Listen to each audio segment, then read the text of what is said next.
big moment for Battle of BC from Armadillo. But it's just like it takes very dedicated players, from people in the past, Sue in Smash 4, the surprise run with Lucario, suddenly he picked up Steam. And now in this game, it's just like Armadillo's doing the same for everyone else. Yeah, it seems like Lucario is one of those characters that really just pick and chooses who are the players that do well with him, because I feel like it's kind of like you really have to be dedicated to this character to do well, right? I mean, kind of an awkward character to play at some levels, but can be devastating if you do not know what you're doing. Yeah, I see Ubo going in at it already, 72% on ChickenJoe's Ridley. And the thing from Lucario players is that they have to utilize Aura to the best of their ability. Take some damage, but don't take too much damage or get cheese on your stock early. There's the extreme speed back on the stage. And not bad, using that Aura Sphere to put some pressure on the shield. Catches ChickenJoe trying to grab. The double Aura Sphere! Oh, he missed the back air. Very good try, though. I mean, that was very close. This is looking good right now from UBL. Yeah, Ubo going ahead and put ChickenJoe under pressure here. What is that trade? Wow, that was crazy. How did that happen? That is crazy. Was that just two up smashes clanking each other? That was, I think, up air and back air. Ridley back air and Lucario up air, but damn, that is crazy. Alright, I guess that's a DBZ moment for you guys. Yeah, absolutely. Alright, the counter's gonna whiff. Oh and now we see ChickenJoe in the advantage state here. Ridley may be big as Raw, but again, you can't just underestimate low tiers for granted, and this probably is the biggest definition of low tiers not being taken for granted. Absolutely. I mean, both these characters have really strong, aspects to them, right? I mean, Ridley with his giant hitboxes and really good damage output. Obviously, Lucario with Aura and everything that has to offer. I mean, we're seeing it in full force right now. There's the Aura Sphere. Oh my god. Yeah, you have the upbeat there in this situation. Barely reaches, but that's Aura Sphere dangerously. Woo! And the Force Palm just gonna miss. That was terrifying. Catches the jump with the Aura Sphere. Now back on ledge. ChickenJoe trying to find his way back, but high percent against a 70% Lucario is not what you want to see here. Pretty much anything in this range should be the stock against ChickenJoe, but Ubo now sent back off stage again with an aggressive extreme speed.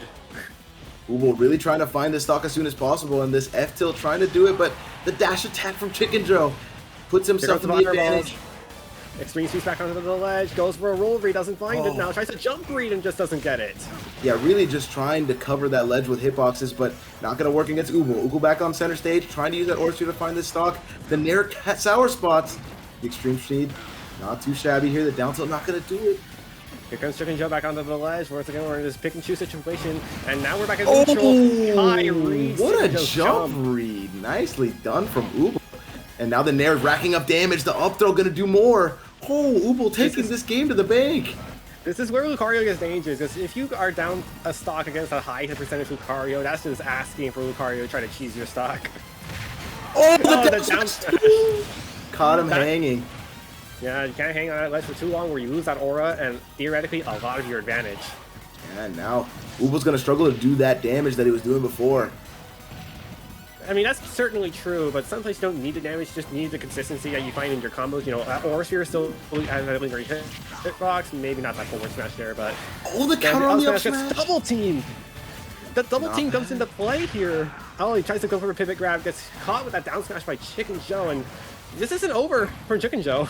Absolutely. I mean, that's a struggling thing with Lucario, right? Is that you want that aura to find those stocks, but that's at risk of dying first, right? I mean, it's very scary. Only 60% though. Ubo in a very good position in the side B force palm into the blast zone.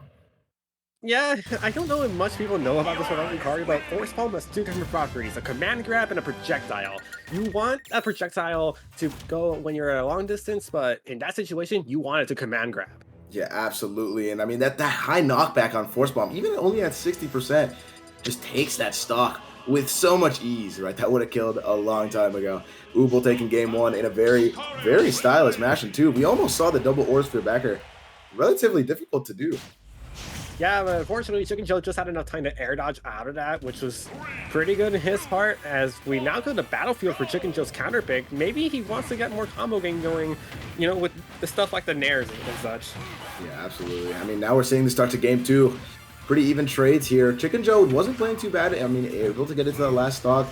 Not too shabby. Those nairs really coming in clutch a lot of those times in neutral, but neutrally not covering ledge.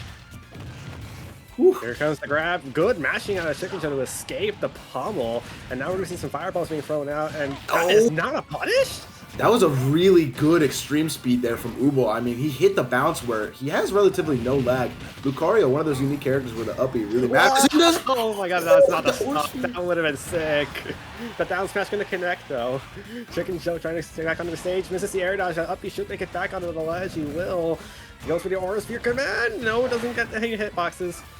Trying to pressure with that back air. Catches the up air on the jump recovery. The Aura Sphere connects one more time.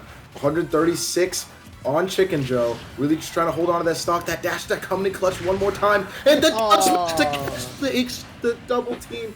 I cannot believe it. ChickenJoe with the lead. Yeah, that's the downside of running counter moves like that double team, for example, because if you just do it at the wrong time, that's a big stock waiting for you. Yeah, absolutely. I mean, big punish in the force bomb takes it. Catching ChickenJoe in the shield on ledge. And now, pretty even game here. Nice Orchestra combo. Oh my god. That was stylish. That was also an indirect foot stopper from Ubo. Not bad. We're going more fireballs. Gonna go ahead and that's big damage. Down smash misses the ledge again as Ubo was getting down from the ledge that time, so that's how he's not going to get caught hanging. Yeah, absolutely. And now the Orchestra Beerverse is going to catch ChickenJoe off guard. ChickenJoe trying to find an opening here, but so much pressure here from Ubo. Whoa, that's a greedy side B that unfortunately did not land for ChickenJoe. Yeah. And this is looking pretty even, but again, you cannot let... Oh my god, what a fantastic punish from Ubo. The dash back F smash catching the whiff grab, and now a big lead here for Ubo.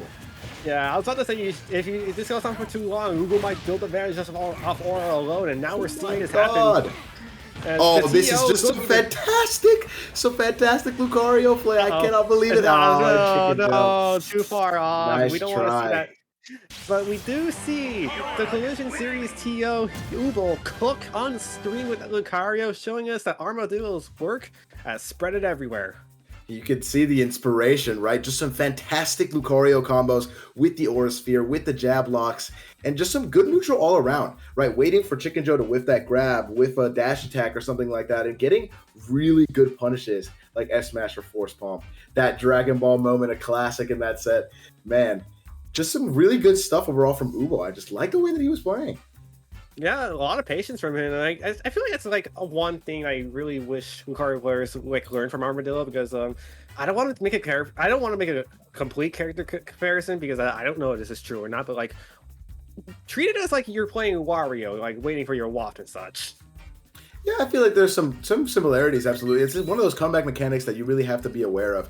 But the thing with Lucario, too, is that, like, even without Aura, Lucario has a lot of really threatening things that he can do. I mean, those combos with Nair and down air, that can really rack up damage if you're not careful. But ChickenJoe not playing too shabby, too. I mean, some incredible reads there, taking stocks really early, and some pretty good neutral overall. But just Ubo finding those openings and just taking them to the bank, just, man, some great Lucario play all around. I love to see it. He takes a jump and he jumps away. What? Yeah.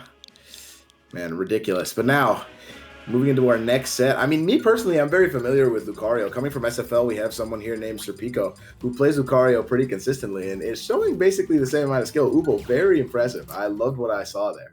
Speaking of Lucario players, I actually want to throw in a shout out to one of our Lucario players here in SoCal, Kai Mystic, one of the best Lucario players in SoCal right now. He's currently making good fights to get to the top 8s and brackets. You know,